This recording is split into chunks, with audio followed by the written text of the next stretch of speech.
Hola, ¿cómo están todos? ¿Bien? Bueno, me alegro mucho.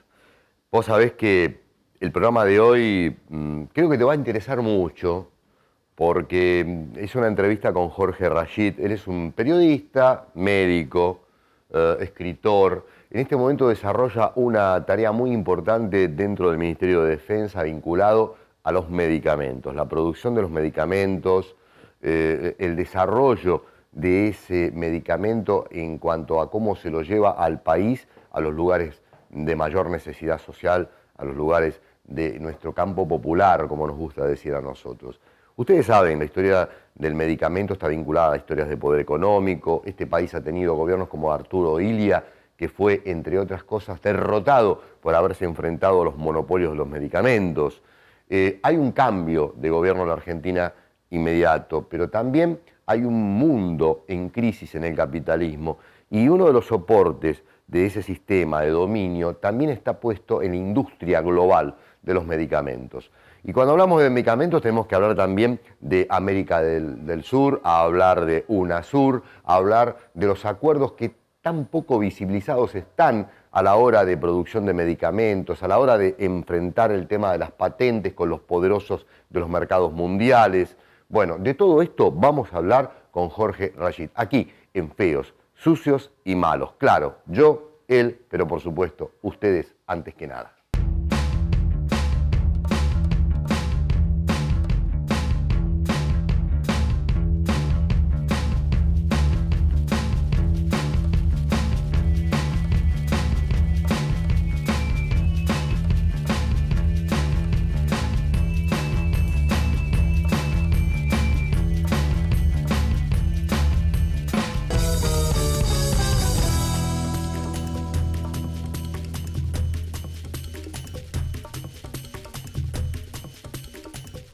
¿Qué tal? Bueno, como les prometí, Jorge Rashid aquí con nosotros, el tema de los medicamentos, la ley federal, el Ministerio de Defensa, que aunque usted no me crea, hay un trabajo político, estatal, público, desde el Ministerio, en el tema de medicamentos muy importante, de trascendencia, pero mejor que nos cuente él. Jorge, bienvenido, gracias. No, gracias a ustedes por invitarme. ¿Cómo estás? Bien, contanos, ¿cómo es la tarea desde el Ministerio de Defensa? Porque en la cultura social y política parecería que tiene que ser el Ministerio de Salud Pública quien lleva adelante eso, ¿no? Ahora, ¿cómo se articula esta política? Por ser defensa nos ponemos el casco y Y salimos a salen pelear. jeringa en mano en lugar de fusil. Claro, claro.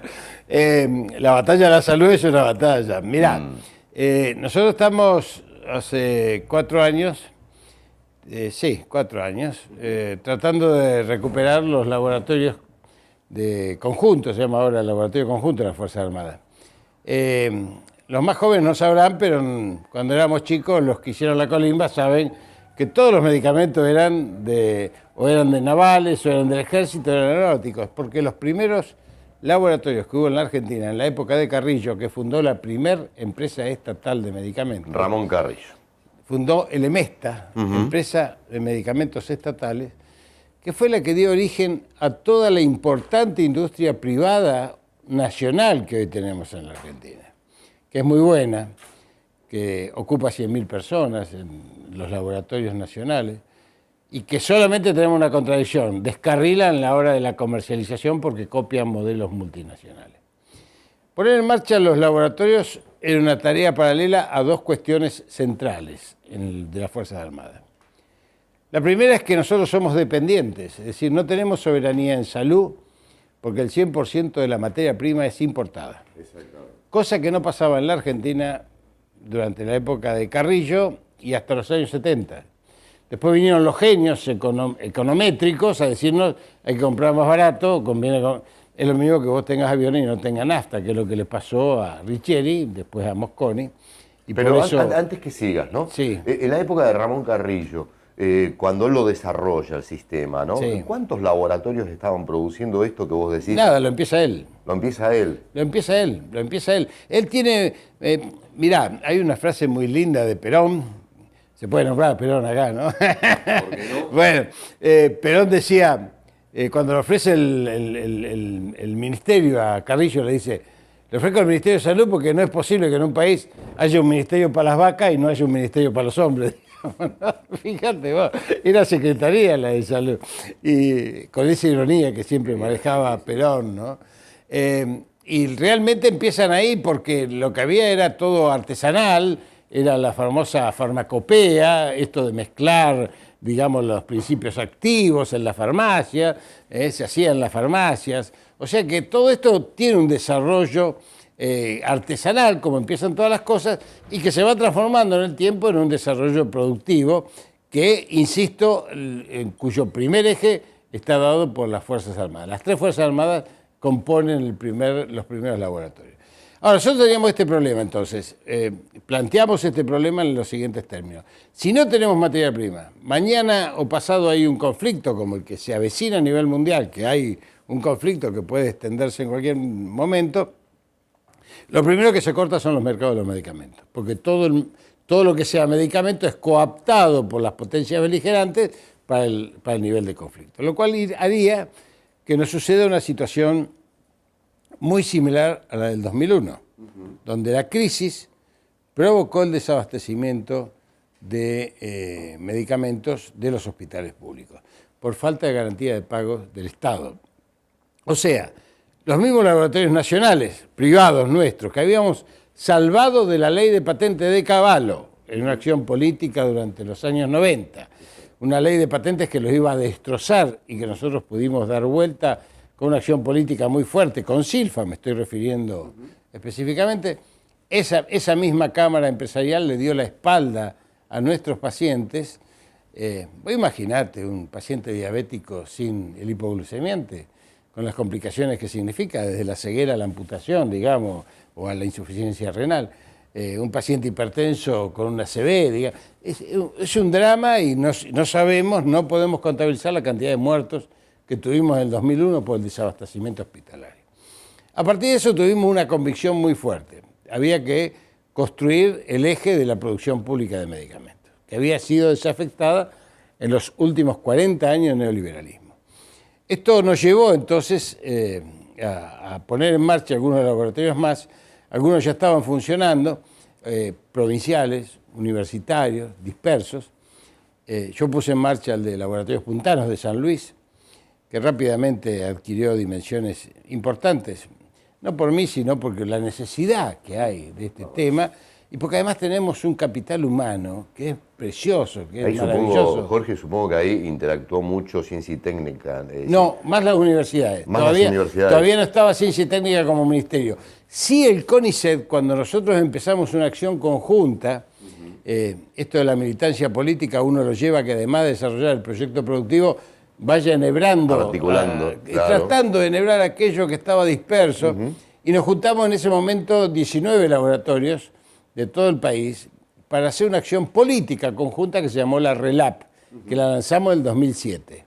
Esa RELAP fue incorporada en el 2008 en el Ministerio de Salud, y bueno, pero compraron el cartel, no compraron los contenidos.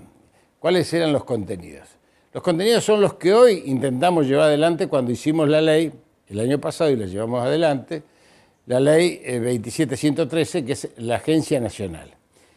Hace 4 años habíamos sacado la ley 26688. La voluntad política de la presidenta estaba en esa dirección.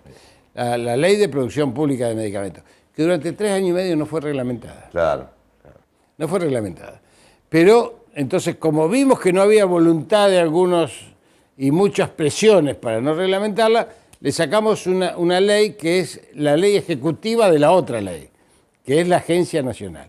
Esta salió, por suerte, ya está reglamentada, ya está en funcionamiento, y esta tiene objetivos muy claros que tienen que ver con la transferencia de tecnología entre nosotros, transferencia de know-how, es decir, la capacidad de producción, cumplir las normas ANMAT. Hoy somos 36 laboratorios, de los cuales solamente 10 tienen las normas ANMAT. La idea es que los 36 tengan normas ANMAT. La misma norma. Y un dato técnico, poco conocido, pero que es bueno explicarlo. Tenemos que ponernos de acuerdo entre todos los laboratorios, porque cada vez que uno cambia la medicación que está produciendo, se pierde 1 día y medio de producción, porque hay que esterilizar toda la línea de producción, desde la mezcladora hasta la blistera. Esta limpieza, por ponerle un nombre técnico, lleva un tiempo. O sea que si nosotros logramos poner en claro esta situación, vamos a perder menos días porque vamos a tener puestas muy largas si intercambiamos entre nosotros. Ahora, Jorge, cuando empieza la dificultad con respecto a la crisis internacional, el valor dólar, los medicamentos en función de la materia prima, que son las drogas, ¿cómo empieza a resolver el Estado en esta nueva etapa, en esta tarea, el conservar esa materia prima o adquirir esa materia prima para que el medicamento se pueda seguir produciendo? La materia prima es muy fácil de conseguir y es muy barata. El problema de los medicamentos hoy está puesto en otro lugar, lo que ha provocado el desfinanciamiento de los sistemas solidarios de salud, los desfinanciamientos de los enfermos crónicos, que tienen que poner generalmente hasta un 20% de su valor de bolsillo. Y esto está dado por los medicamentos de alto costo y baja incidencia. Se llama a estos medicamentos de alto costo y baja incidencia los oncológicos, los antirretrovirales, incluso aquellos que pagan patentes y que tenemos un problema con los biológicos, los medicamentos de última generación, que en realidad los tendrían que estar pagando a nosotros porque lo inventó el monoclonal, lo inventó Milstein, nuestro premio Nobel. Milstein. Claro. Que le hizo ganar a la Universidad de Cambridge 15.000 millones de libras esterlinas, y es nuestro y se formó con nosotros y se desarrolló con nosotros. Como los pases de jugadores, habría que decir, díganme, un porcentaje, un porcentaje nuestro, digamos. Y sí, por la formación, digamos, claro, ¿no es cierto? Si para un jugador de fútbol se paga la formación en un científico, que ahora estamos muy contentos porque hemos recuperado 1.113 científicos, algunos de los cuales, todos jóvenes, algunos de los cuales están haciendo una tarea maravillosa, uno de los cuales ya ha descubierto la proteína que desencadena el Alzheimer y el Parkinson. Exactamente, y sé que estamos en el umbral de una noticia muy importante a nivel de salud, a nivel mundial, sí, producida en Argentina. Lo que pasa es que te tengo que contar la intimidad, que era un chisme, que no se entere nadie. Que no se entere nadie. Que no salga de Latinoamérica. Por favor, sí. Cuando Claudio Fernández, así se llama, en Rosario, descubre esta proteína, te imaginas lo saltos, porque es la proteína que desencadena. Todos sabemos que habría que descubrir el antagonista. ¿Cuál es? El antagónico que impide que esa proteína desencadene las patologías estas, que a nivel mundial sería importantísimo. Entonces, este muchacho que vino de Alemania, vino del mejor instituto de investigación del mundo, de Max Planck, y que ahora se va a instalar en la Argentina gracias a esto, pero no con él. Él lo primero que hace es decir, necesito la fase 2 de la investigación de esta hora. Necesito ir a buscar aquello que inhiba la proteína para que no produzca la enfermedad. Entonces va a Silfa, primero va a Silfa, a la cámara esta que nos abandonó, y le dice, bueno, ¿y los costos cuáles son? Son 30 millones de euros más o menos, la fase 2. Y Silfa dice, no, nosotros no vamos a gastar plata en eso, si con los genéricos ganamos más plata. ¿Viste ese mecanismo de mirada de la cerradura, ¿no? Se enoja Claudio y le pide ayuda a los alemanes. Vienen los alemanes y le dicen que realmente el descubrimiento es muy bueno, o sea que lo verifican. Dice, bueno, nosotros vamos a dar 50 millones de euros, pero 6 meses allá y 6 meses acá. Y Claudio tiene una definición muy buena. Dice, miren muchachos, dice, yo volví acá, me encontré con el asado, con mis antiguas novias y con las nuevas. Yo no me muevo en la Argentina, perdónenme, porque detrás de esto estaba el tema de la patente. Obviamente. Así que la presidenta de la Nación desembolsó 30 millones y los puso para que esta investigación se esté realizando. Me parece un tema de soberanía, los cuento así en forma graciosa, pero es un tema de una profundidad, porque es apostar al siglo XXI, que es el siglo del conocimiento. Acá, yo veo a los empresarios cuando piden ventajas competitivas para bajar los salarios de la industria y realmente me da vergüenza que sean tan siglo XIX, casi precapitalistas, te diría, ¿no es cierto? Y nosotros estamos pensando en el siglo XXI. Y en eso, esta ANLAB, esta Agencia Nacional de Producción de Medicamentos Públicos, tiene varias funciones. Entre ellas, llegar a producir los medicamentos para las 4 patologías más importantes crónicas de enfermedades no transmisibles. Contanos, rápido, sintético. Diabetes, hipertensión, renales y cardiópatas, Correcto. que son los que provocan el mayor impacto en el segundo nivel de internación. Un accidente cerebrovascular, una amputación. Todas esas cosas son las que te llevan a un... Incluso hasta se lo puede explicar un economista para que lo entienda. Yo lo puedo agarrar a, perdonen la palabra, lo puedo agarrar a Caballo. Sí, no te la vamos a perdonar. y le puedo explicar de que esto hasta económicamente es viable, digamos. Claro. Yo lo miro desde el punto de vista humano, yo soy médico y lo defendemos de ese lugar. Lo otro que podemos hacer con la LAB, que tenemos que hacerlo, es que el Estado compre el 100% de los medicamentos de alto costo y baja incidencia, que hoy nos están provocando 1.900 millones de dólares de déficit comercial. ¿Y está en condiciones ahora el Estado de hacer ese pase? No, porque al Estado no se lo van a vender. Se lo van a vender a los laboratorios. Claro. Entonces, usar los laboratorios nuestros, en vez de tener droguerías, hay droguerías.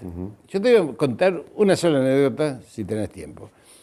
La tobramicina aerosol es un medicamento para la enfermedad fibroquística, una enfermedad que tiene 1.500 pacientes en todo el país. Se mueren 3, entran 3. Tiene promedio de vida 40 años, es una enfermedad maldita, pero tiene un solo medicamento, que es la tobramicina aerosol.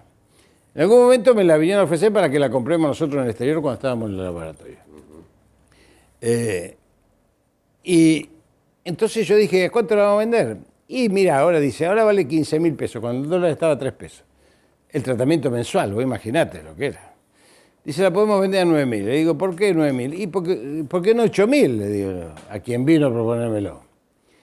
Y me dijeron, ¿sabés lo que pasa? Ahí entramos en una guerra muy fuerte. ¿Qué quiere decir fuerte? Es difícil, son mafias. Bueno, yo hablo del laboratorio de Israel, que lo produce. En ese momento me lo ponían acá en la Argentina a $300 FOB, 900 pesos. Vos imagínate, el rango de agregado de valor, de ganancia, de crápula, de estafadores sobre la vida y la muerte que tiene alguien que compra a 900 y vende a 15.000.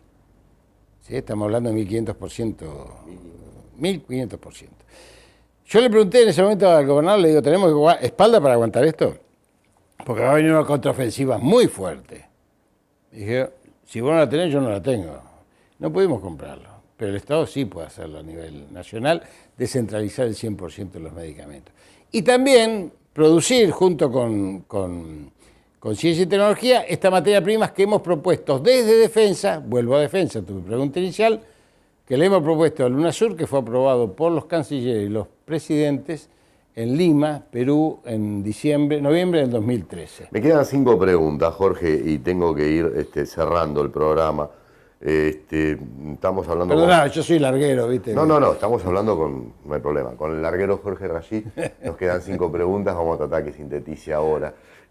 Jorge, vos recién mencionaste el ámbito de UNASUR y Mercosur, que es de otra complejidad, ¿no? En un momento dado se habló mucho entre Dilma Rousseff, también se había hablado entre Lula y Néstor Kirchner más antes, con respecto a encontrar en el ámbito de UNASUR una política no solo de producción de medicamentos, sino de cuidado de patentes. Brasil cerró en ese sentido hacia adentro una política con respecto a que no le birlaran, como se suele decir, las patentes.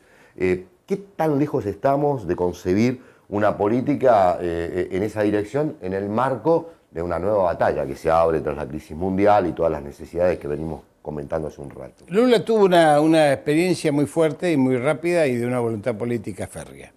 En un momento determinado, el ministro de Brasil, el doctor Temporao, que ahora conduce el Instituto de Salud del UNASUR, descubre que el medicamento antirretroviral, que en Brasil se vendía a 2,25 el dólar el comprimido, en Indonesia se vendía a 0,75.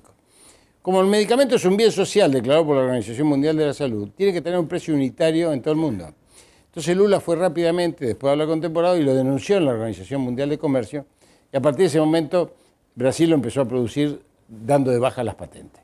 Este dato, que tiene una fortaleza impresionante, todavía no tuvo ese correlato acá en la Argentina por la dispersión y por la fuerza que tienen algunos algunos lobbies de laboratorio todavía sobre la economía, porque la amenaza constante, lo tengo que decir acá en cámara, la amenaza constante es que te desabastecen el mercado. Totalmente. Y la verdad es que todavía no tenemos plan B, pero lo vamos a tener, que se queden tranquilos que lo vamos a tener y ese día vamos a pulsear mejor con ellos, porque en realidad no queremos competir con la industria privada. Totalmente. La otra pregunta tiene que ver con lo siguiente. ¿Cómo imaginás en el cambio de gobierno, que no solo es un cambio de gobierno por la complejidad que implica cuando hay un cambio de mando, obviamente, y de estilos y demás, sino porque se da en una coyuntura de carácter mundial y con mucha afectación en lo regional, que es un capítulo aparte, ¿no? ¿Cómo lo imaginás en políticas de Estado? Hubo en salud, ¿no? Acá hubo un gobierno hackeado por el petróleo, otro gobierno hackeado por los medicamentos.